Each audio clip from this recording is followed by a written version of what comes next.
Olá, tudo bem?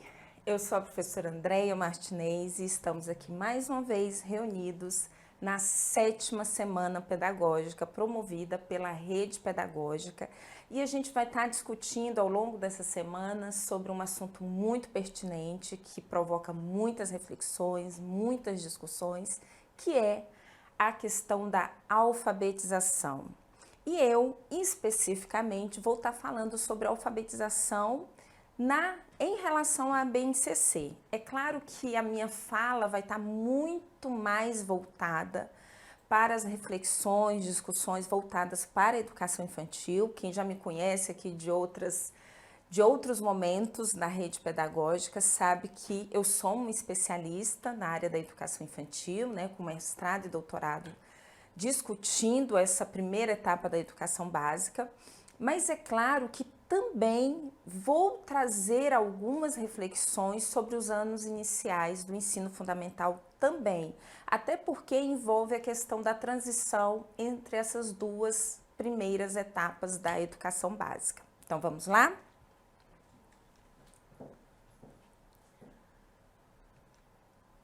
Bom, para dar início à nossa conversa, eu trago o que a BNCC traz acerca de concepção de criança.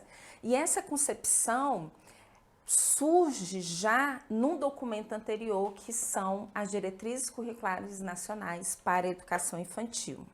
Então, a BNCC, dialogando com esse documento, traz, mais uma vez, essa concepção de criança. Como eu falei para vocês, a gente vai estar aqui conversando sobre a educação infantil e o ensino fundamental. E quando a gente fala de criança, muitas vezes a gente tem esse olhar para a criança da sua primeira infância, ou seja, os primeiros anos de vida. Mas segundo o ECA, a infância vai até os 12 anos de idade. Então envolve aí, claro, a educação infantil e o ensino fundamental. Mas essa concepção de criança que eu vou estar aqui compartilhando com vocês, ela está na parte da BNCC, que trata especificamente da educação infantil, assim como as diretrizes curriculares nacionais para a educação infantil também. Vamos lá? Ler o que esse documento nos traz?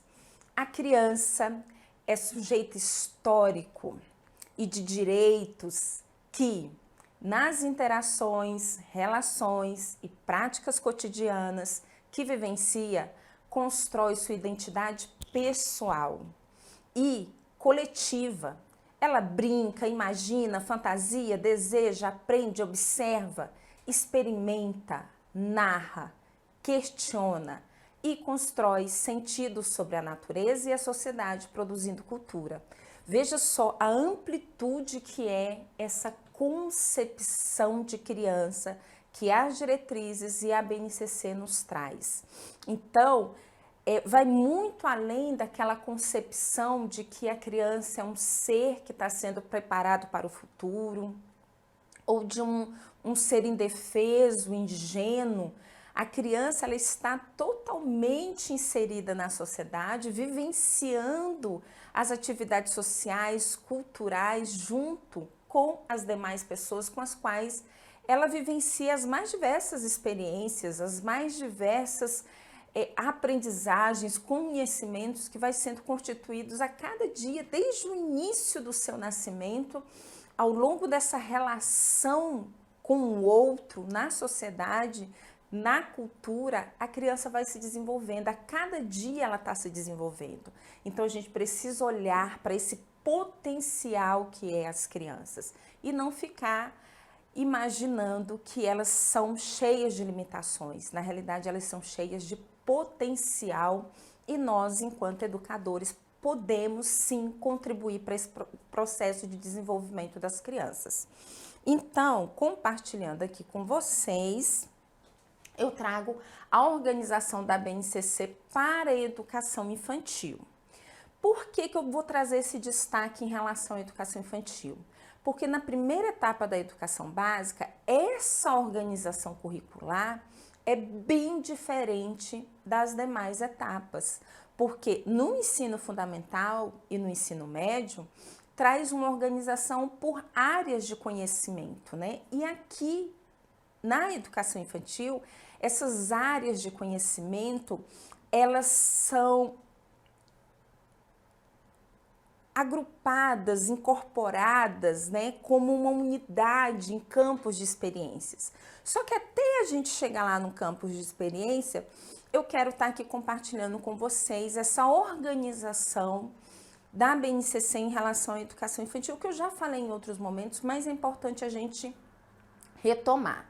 Então, o primeiro ponto que a BNCC traz de destaque é essa questão dessa organização em grupos etários. Então, ela traz esse olhar para esse sujeito que é a criança, a quem se destina a nossa atuação pedagógica, né, educativa, se destina a essa criança que, na primeira infância, tem os momentos em que ela é bebê, que é de 0 a 1 ano e 6 meses, crianças bem pequenas, de 1 ano e 7 meses a 3 anos e 11 meses, e as crianças pequenas, que são as crianças de 4 a 5 anos e 11 meses. Então, em cada uma dessas etapas da primeira infância, são relações diferenciadas que esse sujeito vai vivenciar com o outro na sociedade e na cultura. Então, a gente precisa ter, sim, um olhar diferenciado para os bebês, para as crianças bem pequenas, para as crianças pequenas.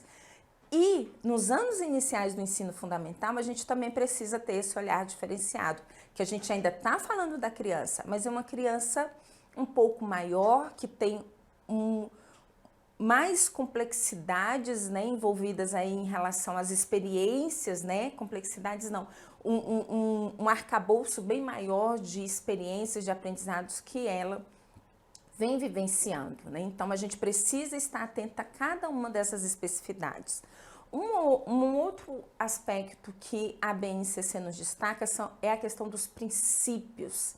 E esses princípios estão em toda a educação básica, que a gente precisa estar atento à questão dos princípios éticos, políticos e estéticos.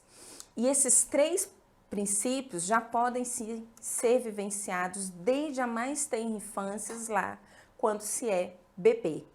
E aí, a BNCC nos traz os 6 direitos de aprendizagem e desenvolvimento, organiza essas áreas de conhecimento em campos de experiências, e cada um desses campos de experiências traz os objetivos de aprendizagem e desenvolvimento com um olhar para a criança, né? O que a criança, o bebê, a criança bem pequena, a criança pequena e a criança dos anos iniciais do ensino fundamental precisa aprender.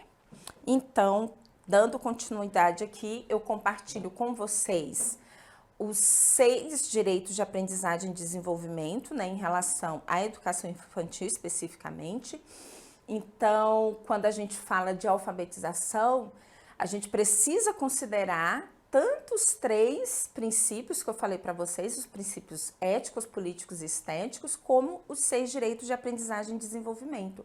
Então, a criança ela precisa conviver, brincar, participar, explorar, expressar e conhecer-se, para poder, sim, desenvolver esse conhecimento que é esse processo de alfabetização, né?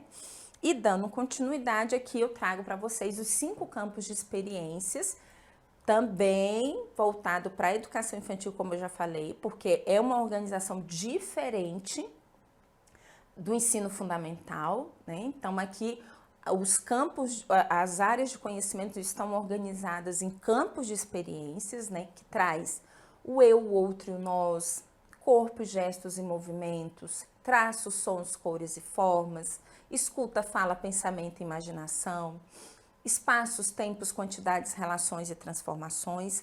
E em relação a todos esses campos de experiência, a gente pode sim estar oportunizando as crianças experiências voltadas à questão do letramento e da alfabetização, que eu vou explicar mais à frente para vocês como que é essa questão da alfabetização em relação à educação infantil e aos anos iniciais do ensino fundamental. Bom, agora que eu trouxe para vocês essa organização específica da educação infantil, né? Como eu já falei, eu queria dar um destaque para essa organização porque é diferente do ensino fundamental. A gente vai entrar mais especificamente agora na questão da nossa conversa sobre alfabetização e letramento. Então, é importante a gente pensar que até a humanidade constituir esse processo de alfabetizar, né, constituir a questão da escrita e da fala, né, e da escrita e da leitura, houve todo um processo.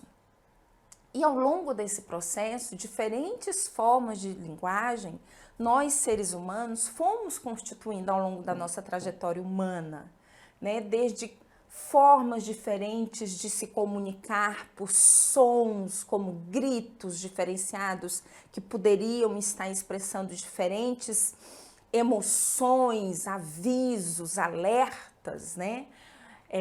Gritos, gemidos, até os desenhos, como a gente vê aí, uma inscrição rupestre, né, do Parque Nacional da Serra da Capivara, próprio gesto, a expressão facial, os gestos que a gente se utiliza das nossas mãos, dos nossos braços, formas que a gente foi constituindo ao longo da nossa trajetória para poder se comunicar, que é uma forma de desenvolver uma linguagem para comunicar algo para o outro.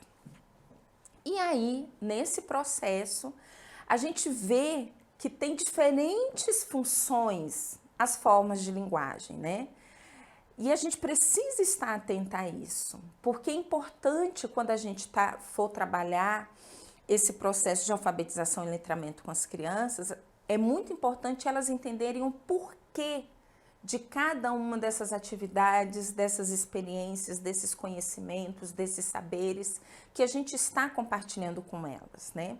Então, a linguagem, como eu acabei de falar, ela nos oportuniza essa possibilidade de nos comunicar com o outro, né? Então, uma das funções é para se comunicar, explicar fenômenos, algo que a gente observa e muitas vezes a gente não compreende, e aí a linguagem vem com essa possibilidade de explicar vários fenômenos que a gente observa em diferentes situações, resolver problemas por meio da linguagem, né? A gente se depara com alguma situação, problema, e por meio da linguagem a gente pode, assim, resolver, né? Trazer possibilidades de resolver esse problema, para deixar documentado para as novas gerações, para as gerações futuras, os conhecimentos que foram constituídos, né? Para conferir sentido e presença no mundo.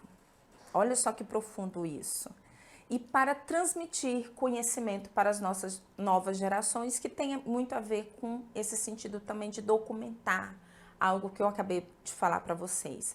Então é importante a gente ter em mente a função da linguagem. Para que serve essa linguagem? Para que ela existe? Para que nós, seres humanos, sentimos essa necessidade de desenvolver esse conhecimento? Por todas essas questões que eu acabei de falar para vocês, e é importante que a criança tenha essa percepção também. E aí, quando a gente fala da questão da linguagem, como eu falei para vocês, né, essa linguagem pode ser por meio de desenhos, de gestos, de sons, de símbolos, que a gente vai se utilizando. E aí, essa linguagem, também a gente entra na questão da cultura, até que a gente chega na questão da fala, né?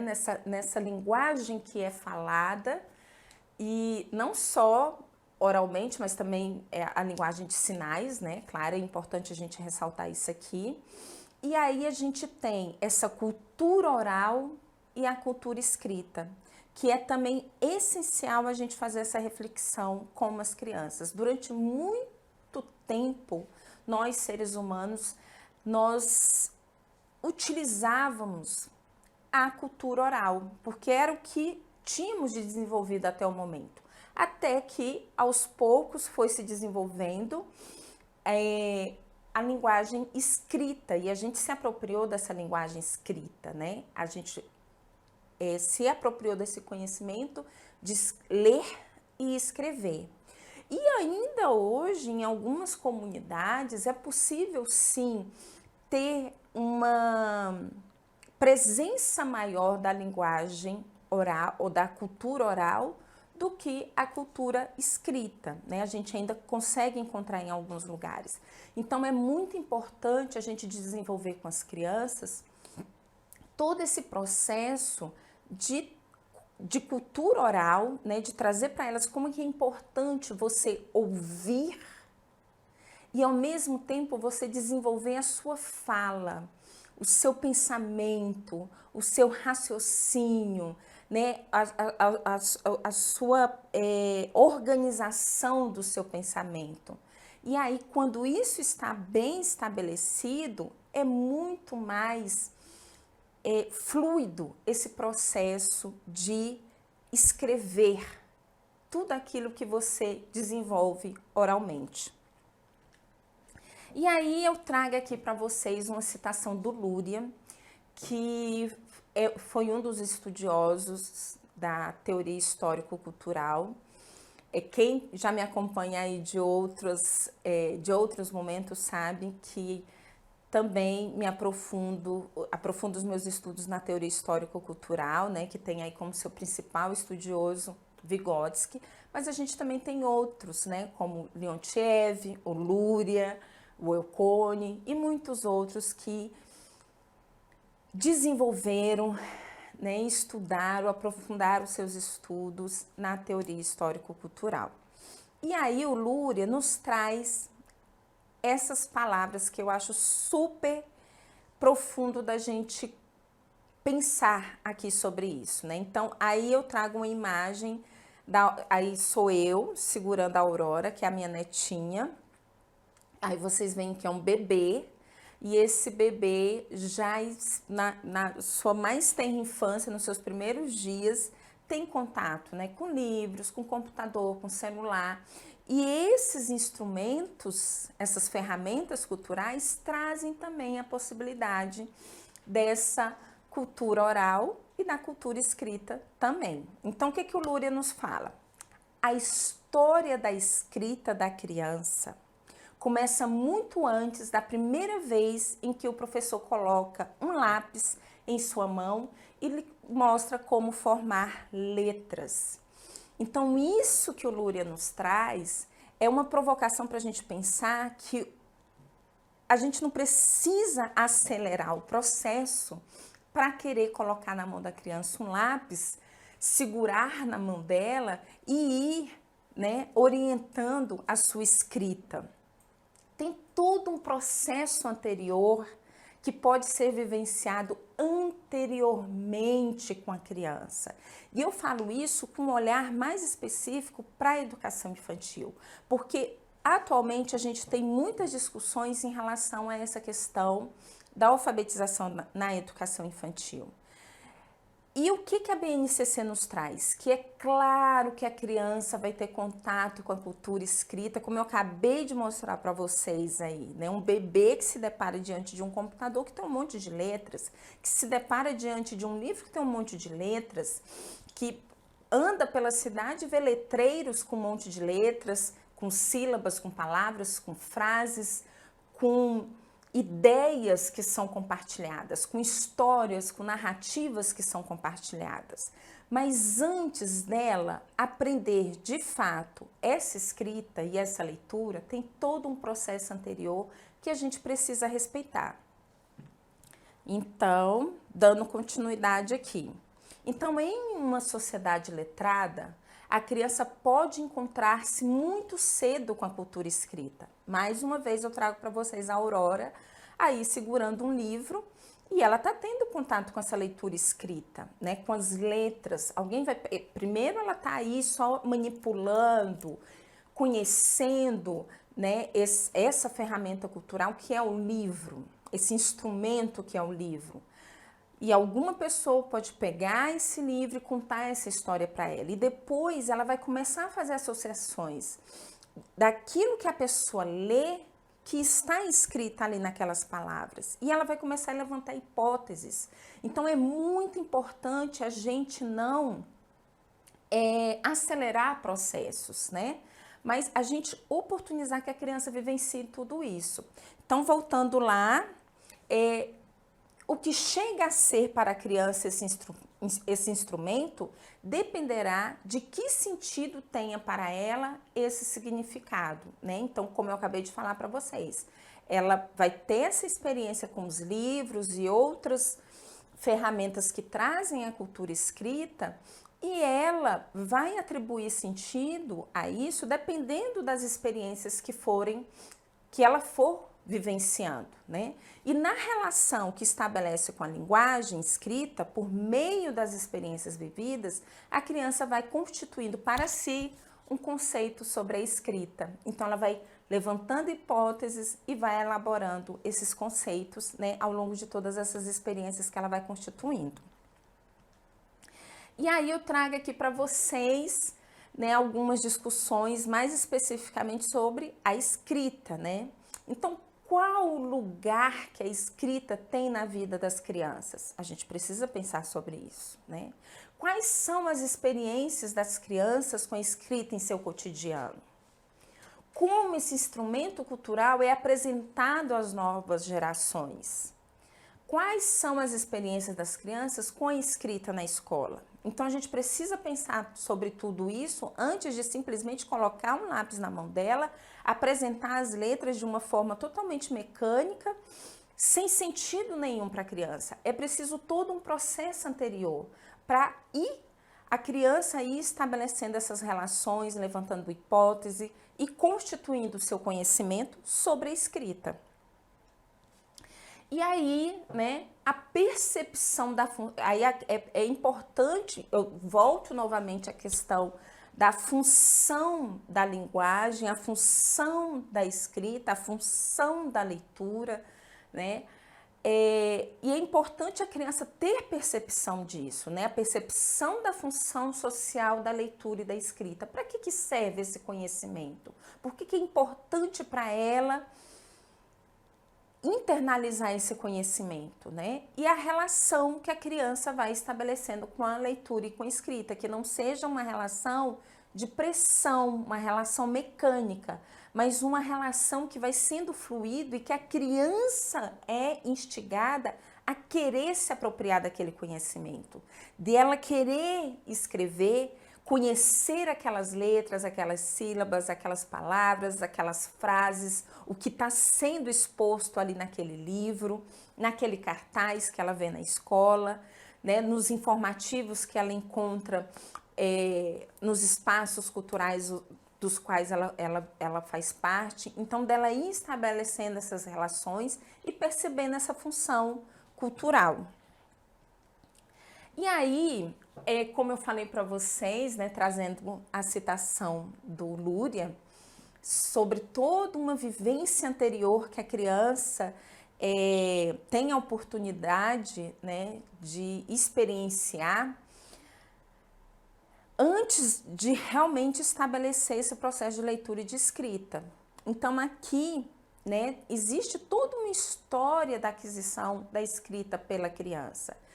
E essa história tem um pouco, né, uma relação com essa história da própria humanidade, que ao longo do seu processo foi criando gestos para se comunicar, que ao longo do seu processo, né, foi constituindo a sua fala para se comunicar, foi realizando desenhos, né, para querer compartilhar algo com o outro, para dizer algo, para deixar algo registrado, documentado. Também no processo de brincadeira de faz de conta, esse processo da escrita, a aquisição da escrita também tem a relação, né? E eu vou explicar um pouquinho sobre isso para vocês, até chegar a esse processo de fato da leitura e da escrita, né? Então, assim, todas essas vivências, todas essas experiências, é importante que a criança tenha o contato, não só na sua casa, nos mais diversos lugares dos quais ela tem a oportunidade de vivenciar, mas também, sobretudo, nessa escola da infância, pensando mais especificamente a educação infantil, e também nos anos iniciais do ensino fundamental, que aí sim é um processo de alfabetização mais sistematizado, né?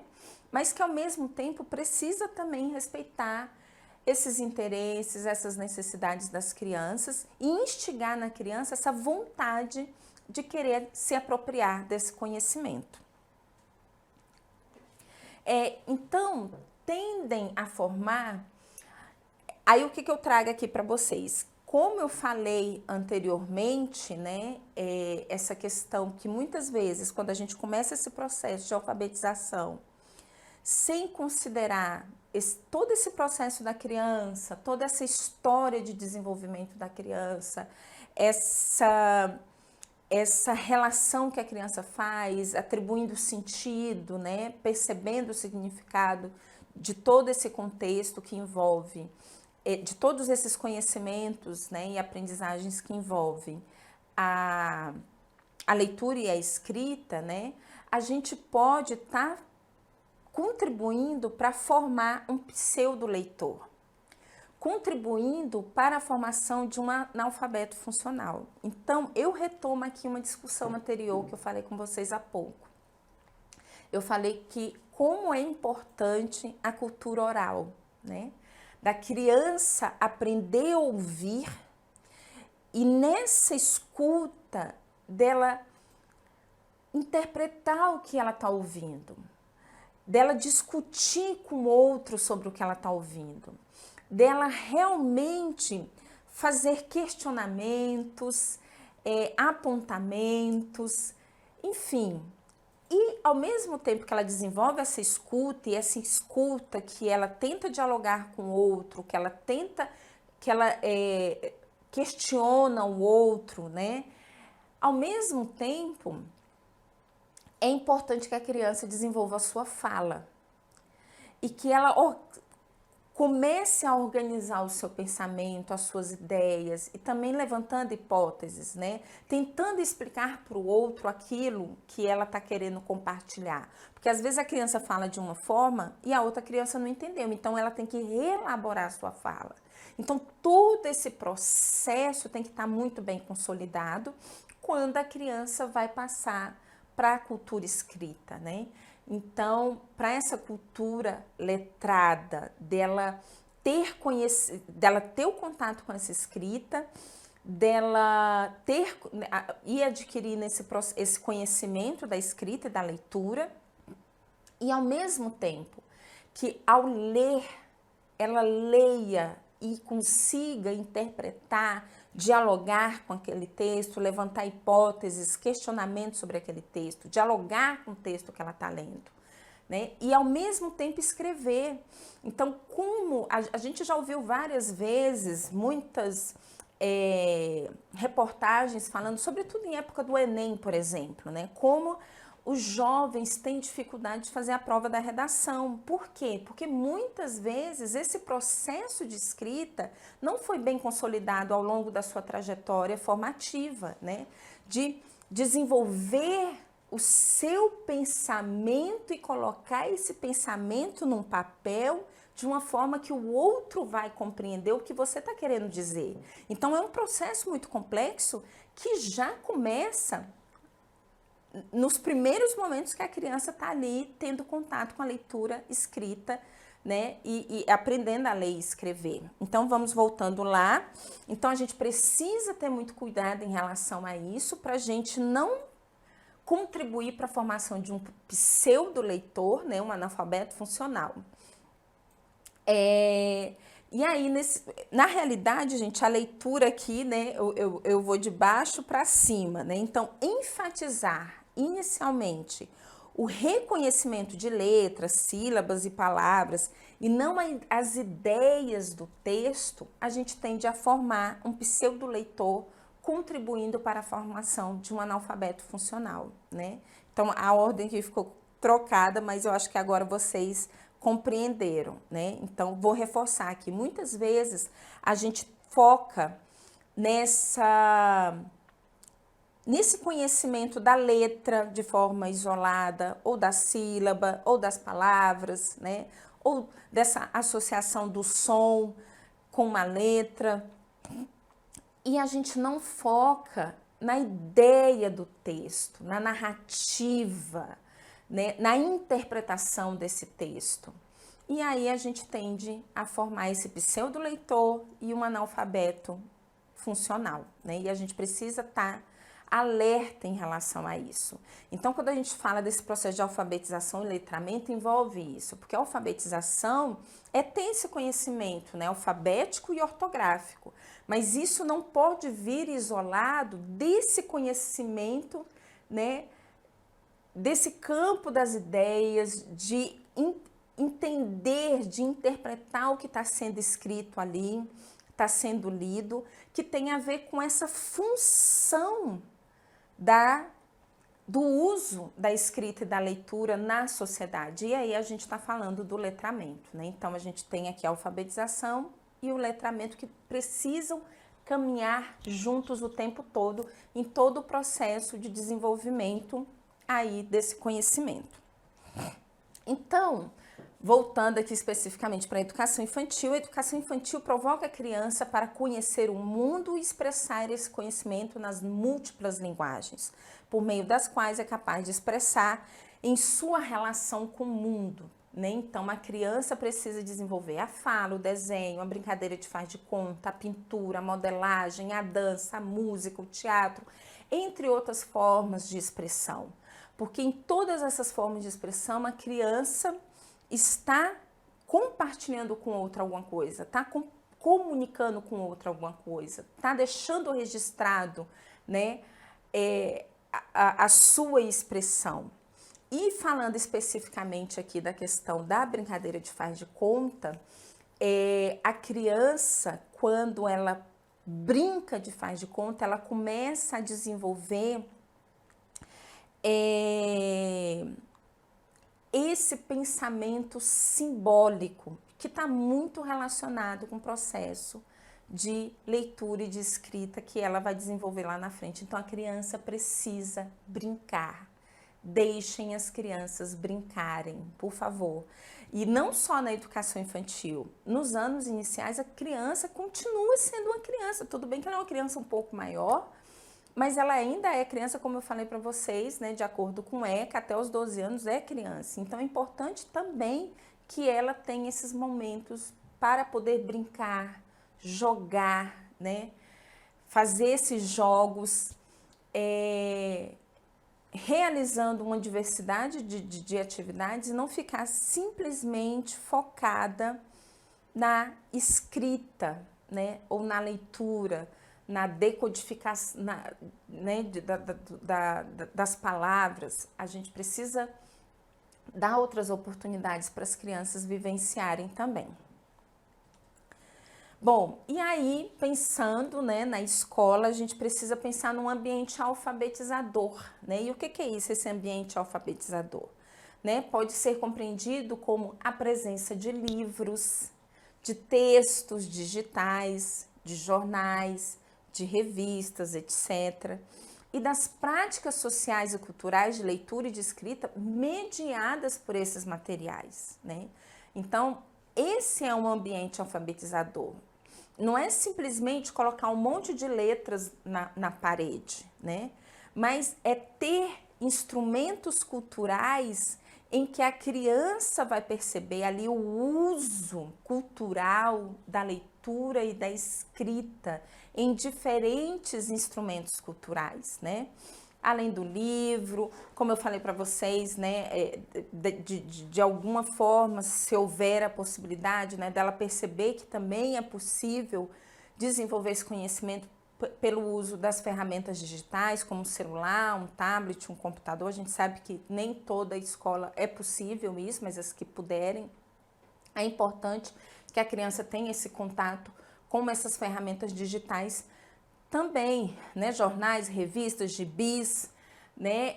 Encartes, e ao passear pela cidade, apresentar e provocar as crianças a perceberem que a leitura, que a escrita está presente, né? Em letreiros, em placas, em diferentes situações. Então, isso que é promover esse ambiente alfabetizador, né? Com diferentes possibilidades, e que as crianças possam levantar as suas hipóteses, perceber a função da leitura e da escrita.